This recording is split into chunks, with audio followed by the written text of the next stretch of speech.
కేంద్ర రాష్ట్ర ప్రభుత్వాలు కలిసి పనిచేస్తేనే నిజమైన అభివృద్ధి జరుగుతుందన్నారు చెవెళ్ల ఎంపీ కొండ విశ్వేశ్వరరెడ్డి. వికారాబాద్ జిల్లా నస్కల్ గ్రామంలోని కస్తూర్బా విద్యాలయంలో అదనపు గదుల నిర్మాణానికి ఎంపీ శంకుస్థాపన చేశారు. 81 లక్షల పీఎం శ్రీ నిధులతో నిర్మిస్తున్నామన్నారు. గత ప్రభుత్వం వల్ల అనేక కేంద్ర ప్రభుత్వ నిధులు వృధా అయ్యాయని చెప్పారు. తెలంగాణ ఆర్థిక పరిస్థితి తెలుసుకుని ప్రధాని మోదీ ఇతర రాష్ట్రాల కంటే ఎక్కువ నిధులు మనకే ఇస్తున్నారని గుర్తు చేశారు. గ్రామాలు, మున్సిపాలిటీల్లో కేంద్ర నిధుల వినియోగంలో ఉన్నాయని తెలిపారు ఎంపీ కొండ విశ్వేశ్వరరెడ్డి.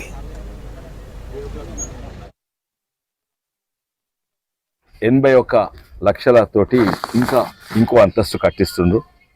ఇది ప్రధానమంత్రి పిఎం శ్రీ స్కీమ్ కింద స్కూల్స్ ఫర్ రైజింగ్ ఇండియా ఆ స్కీమ్ కింద 81 lakhs అంటే ఇది మొత్తము కేంద్ర ప్రభుత్వమే కాదు, అందులో 60% కేంద్ర ప్రభుత్వము, 40% రాష్ట్ర ప్రభుత్వము కలిసి చేస్తున్నారు. ఇంకా సంతోషం ఎందుకంటే కేంద్ర ప్రభుత్వము ఇంకా రాష్ట్ర ప్రభుత్వం కలిసి పనిచేస్తే నిజమైన అభివృద్ధి అవుతుంది.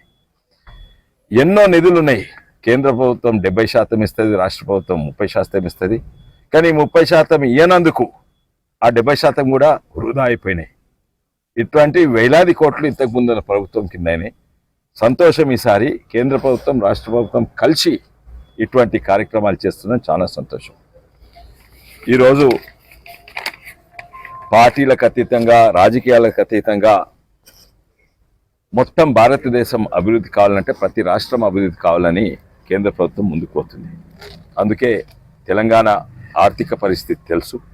అందుకే ప్రత్యేకంగా ఇక్కడ దృష్టి పెట్టి వేరే రాష్ట్రాల కంటే ఎక్కువ ఇస్తున్నాయి అన్ని రంగాలలో.